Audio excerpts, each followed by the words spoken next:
आज आप सबको उम्मीद है कि हम आज ये प्रेस कॉन्फ्रेंस आपातकाल को लेकर के रखे हैं। इस प्रेस कॉन्फ्रेंस के वक्तव्य के रूप में हमारे आदरणीय राष्ट्रीय उपाध्यक्ष भाजपा आदरणीय सुश्री सरोज पांडे जी हमारे बीच उपस्थित है और वो आज के आपातकाल की प्रेस कॉन्फ्रेंस को लेंगे। हमारे बीच में इस कार्यक्रम के सहयोगी के रूप में हमारे जिला के उपाध्यक्ष भाई गोविंद सिंह जी उपस्थित है।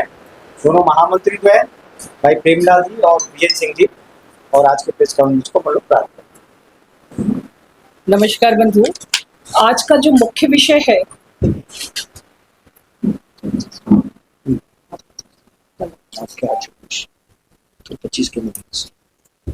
25 जून को देश में यानी 24 जून की रात को, आधी रात को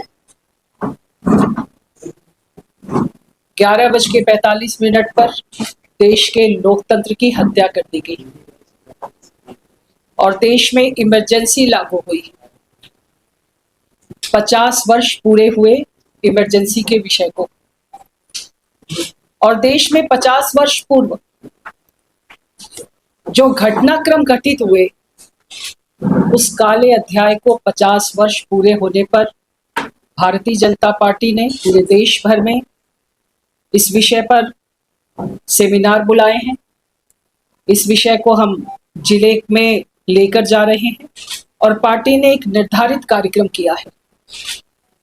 आज से 50 वर्ष पूर्व जिस लोकतंत्र की बात हम सब करते हैं, इस लोकतंत्र की हत्या कांग्रेस पार्टी की नेता ने किया और कांग्रेस पार्टी के नेता ने इस हत्या को केवल इस कारण किया कि उनके खिलाफ एक जजमेंट आया, जो जजमेंट उनको देश के प्रधानमंत्री पद से हटा रहा था और उन्होंने देश के प्रधानमंत्री पद से उन्हें ना हटना पड़े, इसलिए उन्होंने लोकतंत्र की हत्या करी और उन्होंने अपने आप को एक ताकतवर नेता के तौर पर स्थापित करने की कोशिश की। पूरे देश में इमरजेंसी लागू करी। भारतीय जनता पार्टी सहित संघ के हजारों कार्यकर्ता गिरफ्तार हो गए और किन कारणों से उन्हें गिरफ्तार किया गया है ये कारण भी उन्हें नहीं बताया गया। कोई कार्यपालिका, कोई विधान पालिका कहीं पर भी सक्रिय नहीं थी और बहुत दुर्भाग्य की बात ये रही कि देश में पहली बार रॉ का उपयोग भारत के अंदर ही किया गया। भारत की खुफियागिरी को करने के लिए रॉ का उपयोग किया गया देश के प्रधानमंत्री के द्वारा। इन सब विषयों पर देश के प्रधानमंत्री ने संविधान में संशोधन कराया जिसमें प्रधानमंत्री को सबसे सर्वोच्च पद पर और उनके ऊपर कोई आक्षेप ना हो। देश का प्रधानमंत्री सबसे ताकतवर है, इसलिए भारत के संविधान में संशोधन करने की भी शुरुआत उन्होंने करी और भारत के संविधान में यह संशोधन हुआ तो देश के लोकतंत्र पर आघात करके जो कांग्रेस पार्टी के चाटुकार उस समय थे, उन्होंने नई शुरुआत करी, एक नया नारा दिया और वो नारा था Indira is India, India is Indira. इस नारे के साथ उन्होंने ये शुरुआत करी। यानी देश में परिवारवाद की परिणति उस समय से चल रही। उस परिवार के सिवाय भारत देश में किसी और परिवार का कोई योगदान है ऐसा कभी नहीं हुआ। उसके पश्चात सूचना प्रसारण मंत्री ने उस समय के पत्रकार बंधुओं को जेल में डाला गया। पत्रकारों की सक्रियता और उनके सभी कार्यों पर बैन कर दिया गया। कोई भी समाचार पत्र, उस समय बहुत से पत्रकारों को, जो अरूप शौरी जी हैं, कुलदीप नैयर है, ऐसे बहुत से पत्रकारों को जेल में डाला गया और पत्रकारों को अपनी लेखनी को विराम करना पड़ा। वो कोई भी बातों को लिख नहीं सकते थे, सेंसर कर दिया गया। समाचार अगर जाएगा तो वो सेंसर के माध्यम से जाएगा, कोई भी ऐसा विषय नहीं जाएगा। भारत को विकास के पथ पर ले जाने की बात कही गई और विकास के पथ पर ले जा रहे हैं, इसलिए उन्होंने नसबंदी लागू किया कि देश में जनसंख्या विस्फोट हो रहा है, तो जनसंख्या विस्फोट को रोकने के लिए नसबंदी किया गया। इस नसबंदी का उपयोग लोगों ने अपनी दुश्मनी को भुनाने के लिए किया। ऑटो रिक्शा से लेके जो गरीब भिखारी सड़कों पर थे, संख्या बढ़ाने के लिए नसबंदी का उपयोग इन्होंने किया। और ऐसे बहुत सारे घटनाक्रम उस समय घटित हुए जो काले अध्याय के तौर पर याद किए जाते हैं। आज कांग्रेस पार्टी कहती है, लोकतंत्र की बात करती है। आज भारत के संविधान की बात नेता प्रतिपक्ष कांग्रेस पार्टी के करते हैं। उनको अपना वो इतिहास भी जरूर याद करना चाहिए। इन विषयों को लेकर भारतीय जनता पार्टी ने पूरे देश भर में 25 जून को ये अभियान शुरू किया है। 25 जून को पूरे देश भर के सभी जिलों में ये कार्यक्रम आयोजित किए जाएंगे। और हमारे वो मीसाबंदी, आज हम सब के लिए ये सौभाग्य का भी विषय है कि हमारे इस मंच पर योगेश सिंह जी, हमारे महामंत्री, ये भी मीसाबंदी रहे। और आज भारतीय जनता पार्टी जहां खड़ी है, ऐसी कई मीसाबंदियों ने जब लगातार उनकी प्रताड़नाओं को सहकर पार्टी को खड़ा करने की कोशिश करी, इसलिए आज भारतीय जनता पार्टी पूरे विश्व की सबसे बड़े राजनीतिक दल है। इन मीसाबंदियों को हम पूरे देश भर में सम्मानित करने का कार्यक्रम भी कर रहे हैं। और जहां पर मीसाबंदी के परिवार, मीसाबंदी नहीं है, उनके परिवार को सम्मानित करने का कार्यक्रम कर रहे हैं, क्योंकि इनके कारण ही आज भारतीय जनता पार्टी यहाँ पर खड़ी है। इस कार्यक्रमों को हम सब नीचे तक पहुंचाने वाले हैं। बाकी विषय मैंने आप सबको डिटेल में भेजा है, अगर आप कुछ पूछना चाहें। इसमें बहुत डिटेल में है, मैंने आपको शॉर्ट में की पॉइंट्स बोले हैं, बाकी तो उतना लंबा अपने जिले से कितने लोग हैं? दुर्ग जिले में 54 है।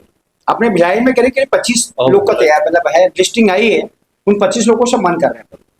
मैडम, 20 अप्रैल 2020 में कोविड को लेके सारे यातायात बंद कर दिए, चाहे ट्रेन हो, बसेस हो, हवाई जहाज।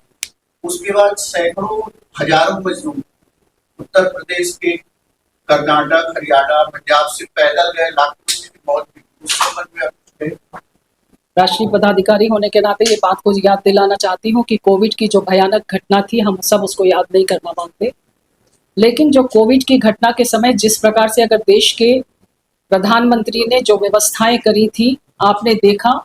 और पूरे विदेश के उस समय सभी लोगों को ये था कि भारत इस बीमारी से नहीं निपट पाएगा। देश के प्रधानमंत्री ने जितनी व्यवस्थाओं के साथ में इसको किया, लेकिन वो बीमारी ऐसी थी, लोग घबराहट में अपने घरों पर पहुंचना चाहते थे। अगर उनको संसाधन नहीं मिल रहे थे तो वो पैदल जा रहे थे। उनको लग रहा था कि हम किसी भी प्रकार से अपने घर पहुंच जाए। और उस बीच भी भारतीय जनता पार्टी के कार्यकर्ताओं ने सड़कों पर निकलकर उनके लिए व्यवस्था करी। आप जो बात कह रहे हैं कि वो नंगे पैर गए, तो लोगों को चप्पल से लेकर भोजन उपलब्ध कराने तक की व्यवस्था की गई और उनको बार बार अपील की गई।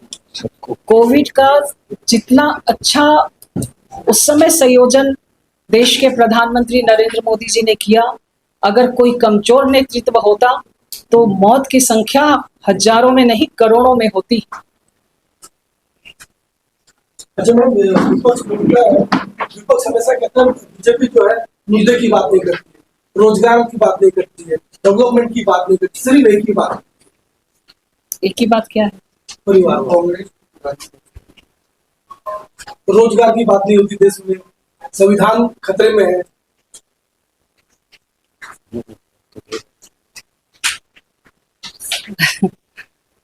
मुझे लगता है कि केवल सदन के अंदर संविधान की प्रति लहराने से बात नहीं बनती। देश की जनता ने कांग्रेस पार्टी को बहुत मौका दिया और देश की जो परिस्थितियां 2014 के पहले थी, मैं सदन में थी 2009 से 2014 तक। हमारे पड़ोसी देश हम पर आक्रमण करते थे, हम कुछ नहीं बोलते थे। भारत की संसद में उस पर कोई चर्चा नहीं होती थी। महंगाई चरम पे थी। उनके यहाँ के प्रतिदिन कोई ना कोई नेता इस्तीफा देते थे भ्रष्टाचार के आरोप में। कांग्रेस पार्टी का वो इतिहास था। मुद्दे की बात हम जरूर करते हैं। मैंने इसलिए उल्लेख किया कि वो संविधान संशोधन की जब बात होती है तो 40वां संशोधन देश की प्रधानमंत्री, तात्कालिक प्रधानमंत्री इंदिरा गांधी ने किया था अपने प्रधानमंत्री पद को बचाने के लिए। परिवारवाद का एक इससे बड़ा उदाहरण नहीं होगा कि उनके ही पूरे परिवार के लोग और जो विपक्षी दल हैं उनके पूरे लोग एक साथ खड़े हैं। उस समय के तात्कालिक कांग्रेस पार्टी के कितने नेताओं को आज लोग याद रखते हैं।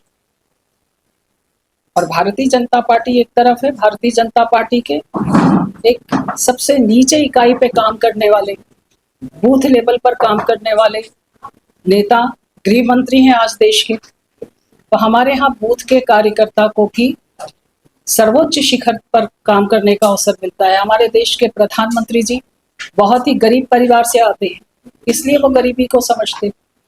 तो हम इस बात को कहना चाहते हैं कि देश में सबको अवसर मिलना चाहिए, इसलिए परिवारवाद का विरोध करते हैं। परिवार में अगर आपके लोग हैं तो उस पर अगर वो मेहनत करते हैं, काम करते हैं तो वो आगे आए। लेकिन केवल परिवार ही पूरे 3 लोग हैं, एक अध्यक्ष है, एक महामंत्री है और एक फिर संरक्षक है, तो कहाँ से बात बनती है। इसलिए भारतीय जनता पार्टी इसका विरोध करती है। बिल्कुल बिल्कुल, सरकार जो है जितना नीसेबंदी है उनका पेमेंट जो है कांग्रेस सरकार ने बंद कर दी थी, वो फिर से जो है प्रारंभ की। Like, comment, and subscribe.